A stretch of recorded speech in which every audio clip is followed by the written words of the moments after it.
Blast Pop Media.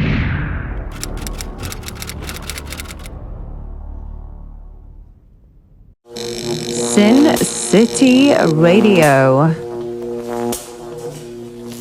Watching the sunset on Sunset and where in Nigeria can I place a bet? Las Vegas, 45 minutes on a night jet though. Then it's LAX to Alicia, say he wanna take me back to the spots. And now it's got me thinking, but I really know I need to stop. Hi, I'm Katerina, your host tonight for Sin City After Dark. Thank you so much for watching, and please don't forget to hit the subscribe button below and to set up notifications, that way you never miss an episode. So today I'm here with Ike, and I'm going to let you introduce yourself. All right, my name is Iroko. Full name is Orji Victor Ike. Well, Ike is a short form of the name, though. I'm from Nigeria, Abia State, Nigeria, yeah. I make Afrobeat music. Very cool. This is exactly why I let you introduce yourself, because I did not want to butcher your name. But Yeah, I usually tell people to call me Ike, but then some Americans think my name is Isaac. That's why I wanted to call me Ike. But Ike is like the first 3 letters of my name, Yeah. which is Ikechuku. Ikechu. And then No? Okay. people mess up the name a lot of times, so I'm like, just call me Ike. you Okay, know? Ike Yeah. is good. Yeah, Ike is fine. But I do love your name. It's pretty cool and it's very nice. Yeah, thank It's you. beautiful. Thank you. I was really excited to interview you because you sent me your music and I was like, I love this. This is like, that's actually what I grew up listening to. My family's Cuban. So that's wow. what I grew up listening to. I sent it to all my sisters and I was like, you gotta listen to this guy. And they were like, he's so good. Thank you very much. Yeah, so can you tell us a little bit about your music and explain what I'm talking about? Oh yeah, I make Afrobeat music. That's the main genre from Africa. You know, so it's been amazing. Since I moved to Vegas last year, and since one of the problems that I had was trying to figure out how to blend into the Vegas market. You know, so people be telling me, bro, you make Afrobeats. They all, what they play is rap, R&B. I don't know what you're gonna do when you get there, bro. You know, but Yeah. before I came here, I spoke to some people and I sent them my music, and they're like, "Wow, bro, this is great." And I'm like, so people can actually Yeah. enjoy music without maybe understanding the language and stuff like that. You know, it's been amazing, the reception that I've gotten. You know, a few places that I've been. Yeah, it's been great. Would you say that's been the hardest obstacle so far in your music career? I mean, moving here and figuring out how to fit in the market, how to make your music sellable and profitable. Yeah, it's definitely has been a very big challenge, but you know, good music is good music. It doesn't matter the genre, you know. So Yeah. and the people that I've worked with has been very encouraging. You know, the first gig I did was a place called Bonfire. Okay. Yeah, I know where that is. one of your crew members was one of the hosts that day. So Oh, okay, cool. yeah, so I performed there. You know, I was kind of nervous at first, but when I got on stage, everybody, the place where everybody was, you know, excited, enjoyed the music, and I'm like, bro, we have to move forward with this, you know. So yeah, it's been good. Is there anywhere else that you perform or that we can go out and see you? Or are you Not more on regularly, not regular though, but I've done a couple of gigs. Okay. I've performed in some African parties, Nigerian parties mainly. And then I performed in some Latina clubs too. Yeah, it makes sense. They loved. That makes sense. they love the music. So I've been Yeah. to some Latina spots. You know, yeah. But the goal is to expand and move to new locations. Yeah. Yeah. And can you tell us where we can find your music online? It's virtually in every music platform. Just search Iroko. Yeah, I have a lot of songs: Apple Music, Spotify, Tidal, SoundCloud. It's everywhere. It's everywhere. Yeah, Well, that's good. Everyone should hear it. yeah, they should. They So should. you moved here from Nigeria pretty recently, or you've been in the States for a while? I moved here like a year ago, like October last year. I moved here October last year. I was working with a label, Okay. yeah, an African American label. They spotted me when I was still in Nigeria, so I've been working with them for like 3 years now. Did some collaborations, traveled to some other African countries, And lastly, they moved me to the U.S., so they've been really helpful, yeah.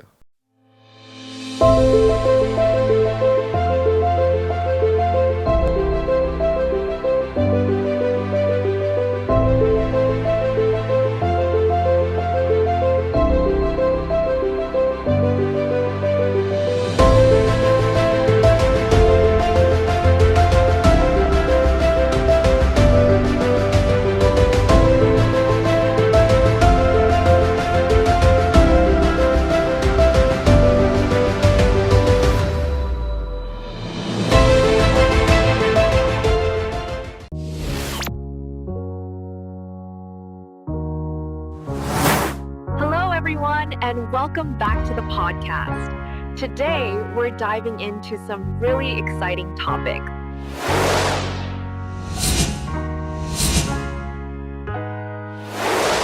So when you're looking at these different approaches, it's really about finding what resonates with you and your own journey. Sin City Radio.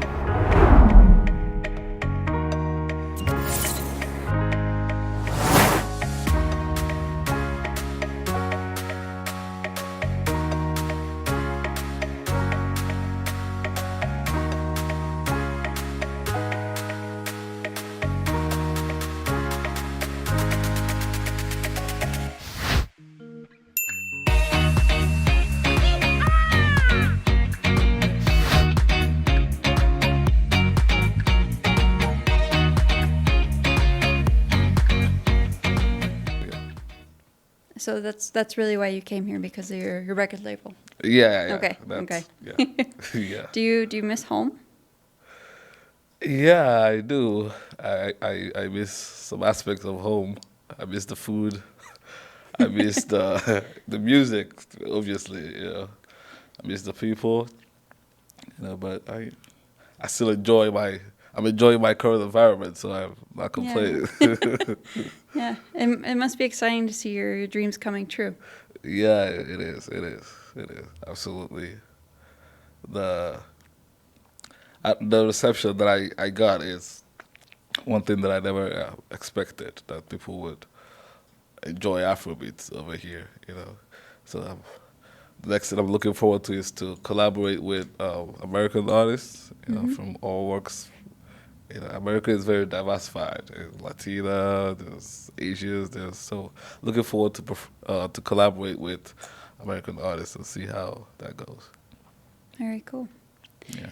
What would you say is your biggest inspiration in your original music? And can you tell us about one song that's very personal to you? So my kind of music is, because before I started music, I was a stand-up comedian.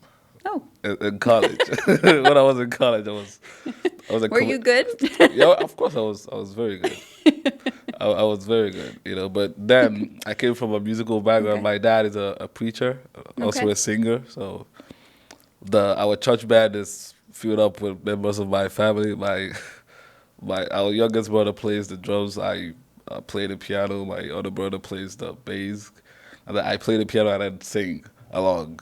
Yeah. So, but I was also a stand-up comedian, and then as a sort of a preacher, I wasn't recording Afrobeats openly like that. I was Right. just doing my stand-up, and and then surprisingly, my dad encouraged me to put out something. Don't make it too vulgar, but just release something. So from there, he encouraged me, and then I picked it up.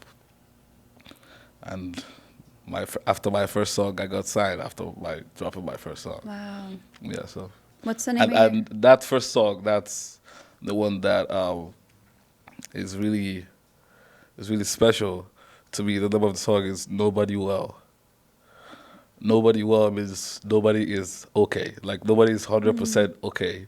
You know, so it's kind of a comic song, but the Yeah. melody was amazing. And what really made it special was that people enjoyed the lyrics. It was kind of funny and stuff, and then the melody was also amazing. So the song was great. That's a song that kicked me off. Yeah. Would you say that your comedy is a base of a lot of your music, where you use it to? Yeah, because most times a comedian uses real life situations. Right. So that's what my music is all about. I love telling stories, and most of my songs are based on a story of an event, you know, melodies and stuff. Yeah, so comedy has really helped me, and then it has made my sound kind of special because, you know, people will always not just listen to the beat and the melody, also relate to what I'm saying and enjoy what I'm saying. Yeah. Can you tell us one of those stories? So I have this song called, I think that's my most recent song, called Wite. I was gonna ask Wite you is a about dance that one. step, right? So Wite is a story because at a point in my life I used to work in a club as an MC and a hype man. Yeah. So this song is based on a story of a guy who is not rich, he's very broke, but he has a lot of rich friends, you know, and whenever he always goes about with his rich friends, going to clubs and stuff. So one day he got to this club and his rich friend got in, but he couldn't get in. And then the rich friend was explaining to the bouncer, like, he came with me, you know, he's my guy. But the bouncer said, I know this guy. He can come with you, but he's not at the level of being in here. Yeah. You know, so it was kind of sad. And then the exciting part of it was that the club was going on, the friend was inside, but the guy had to club outside. He had to dance the song, enjoy, drink outside, but the rich guy got in and enjoyed himself. You know, so it's kind of teaching that whatever your friend or your family or your wife has is hers. It's not yours, no matter what you think your relationship is. You know, so that's what the song is all about. It's really That's a deep. song you said you really love, but Yeah. you didn't understand the lyrics. I though. did not understand the lyrics. Yeah, so the combination, the melody is great, the song is great, so you don't really have to understand what the song is saying Yeah. to enjoy it. But I think, I mean, I feel like if I understood that, it would have so much more It would be better. meaning. Yeah, Right? like that's such a deep point. You know, Yeah. that you have what you have. You don't have what anybody else has, no matter what your relationship is. Yeah, yeah. And is there a point in your life where something like that made you realize that, or it just kind of came to you? Because you did say you talk a lot about stories, so. Yeah, as working in a club, I've seen a lot of things. I've experienced a lot of things. I've experienced a lot of people go through situations like that. So working there gave me a lot of ideas. I did a lot of songs based on what I experienced What you day by day. Yeah. Okay. Yeah, I do love that song. Right. I'm so serious. I listened to it this morning. Oh wow! On my way here. Thank you. It's Thank a really cool song. Right. And I guess what has been the hardest part of your transition? Sorry, I'm going totally different direction. Okay. What has been the hardest part of your transition from Nigeria to the States? Have you felt? It's been a lot of adjusting going on.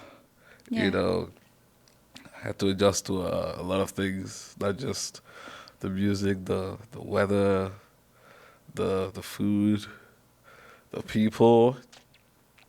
You know, I had a problem with somebody. I was having a conversation with somebody one day, one of my American friends, and he told me that you people, if I say you people, that is offensive. Say you people.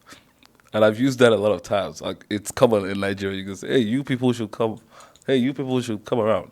it's a way of Yeah. it's a friendly remark, but it's kind of offensive Yeah. here. So there's a lot of things that I'm trying to adjust to, the way the music was, the way the stage management works, So Yeah. with time, I'll get to adjust. One main thing was the weather. I used to think Nigeria was hot, but when I got here, so in Nigeria, 80 degrees, 85 degrees, 90 degrees is very, very hot. But I got here and I'm seeing 110 degrees, 115 degrees. And I'm like, wow, because when I was in Nigeria, I never believed there was a place that would be hotter than Nigeria. But I came here, it was crazy. Yeah. It feels like an oven. Yeah, Feels like literally. But I guess I will. But it's just time, a matter of time. I Yeah. will blend in. Yeah. I came from Florida to Vegas, so if I had to do adjusting, I'm sure that you had to do adjustments. All right. Yeah. I see. Because it's very different, Vegas is its own special place. Yep. Yeah. I actually enjoy being in the oven. You- I like you it way do? better than the snow and the cold. Yeah. Oh, it snows in Florida? No, but I lived in Boston for like 10 years and a lot of snow. Wow. I don't want to be there again. Okay, I lie. I loved Boston, but I just didn't like the snow. So Oh, wow. yeah. Is Nigeria mostly, I guess, warm everywhere you go? What is it like? Nigeria's weather is the main thing that I miss about Nigeria. Really? It never gets too hot. It never gets too cold. And I Yeah. used to think those weathers were extreme then until I came here. Like, it never gets below 40, 50. 50. It never gets below 50, and then it never gets higher than 90. Yeah. So it feels amazing. Have you been to any country in Africa? In Africa, no. I You really should- want to you go, should but I try. haven't been. You should go there. The weather is amazing. But it's everywhere has their advantage and disadvantage. So you just have to adjust. Yeah, Well, thank you for answering my question, my random question. it's all right. To go back to your music, Yeah. what's your writing process like? So I started music as a musical instrumentalist. I started as a pianist. I started because my dad, is a preacher, Right. and he didn't have money to pay instrumentalists. It was getting expensive, so he told me, "Bro, we have to do this." So I started learning. I started with the piano, and I found out that it was very easy for me to learn. I started with the piano, the bass, the drums. I play like 5, 6 instruments now. Wow. So it starts by playing sounds in my head. I play sounds in my head, and then I try to figure out words and the rhymes and lyrics to blend in with those words. I try to replace those notes with words. Yeah. You can't really explain it. No, but I'm understanding what Yeah, you're but saying. It's in here, and then you're like, it how just do I comes. make that come out? It's like spiritual. Yeah. It just comes to me, Yeah. and I'm grateful to God for that gift. It's been wonderful. Yeah. Yep. Yeah. It's I was actually going to ask you if, because you said your dad was a preacher, if it was hard for you to go into this kind of music, but you answered, and I think it's really nice that your dad was like, go for it, you're doing great, and Yeah. you have a huge talent. I think it's refreshing to hear that. It was. I at that time I had projects that I was working on, but I couldn't show them off, to the family and stuff like that. But one day he told me, you've been playing instruments and singing in church for a long time. Don't you have something you're working on? Don't you have songs and tracks? Yeah. And then I showed him, and he was like, "Wow, why haven't you released this? What's going on? Let's do something." And he told me that, "Bro, don't listen to what other people or the members of the church or something would tell you. As far as you love this and you're good in it, just do it. As far as it's not illegal, just Right, don't do anything right. illegal, and don't be too vulgar and stuff like that, like that." So he's been a really huge, really done me a really huge favor in that instance. Yeah. Well, thank you so much, Ike, for being on here today. It was really great having you. Thank you And it's very much. nice to meet the Pleasure. man behind the music. Right. I think now all of us are going to listen to, and my family. Thank you very much, of course. Well, thank you so much for watching. Thank you so much for being here. Yeah. And if you'd like to be on our show and you'd like to perform here, please send us your EPK and a little information about yourself, and our production team will get in contact with you. Thank you so much, and have a beautiful night. But you see, I'm going through a lot.